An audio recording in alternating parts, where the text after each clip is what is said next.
Mga master, kahapon po huling araw ng July ay nakahabol sa Special Allotment Release Order ng PBB 2022 ang Department of Tourism.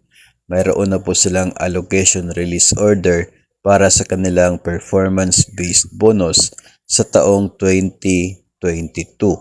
Nakatanggap din ng kanila pong SARO para sa PBB 2022 ang isa pa pong opisina ng gobyerno. Ito po ang Department of Energy para sa 873 personnel ng DOE para sa PBB 2022 nila.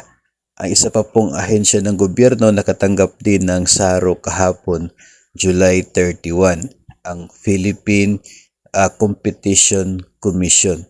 Sila po ay mayroon na rin pong SARO para sa PBB 2022. Samantala, yung other agencies naman ay hindi pa rin nakatanggap ng allocation release order para sa kanilang performance-based bonus for the year 2022. Kasama na po dyan ang Department of Education at maging ilang mga agencies ng mga military and uniformed personnel tulad po ng Bureau of Fire at maging ng Philippine Army. So marami po yung nag-aabang kung kailan yung kanilang PBB. Maraming agencies pa po ang naghihintay.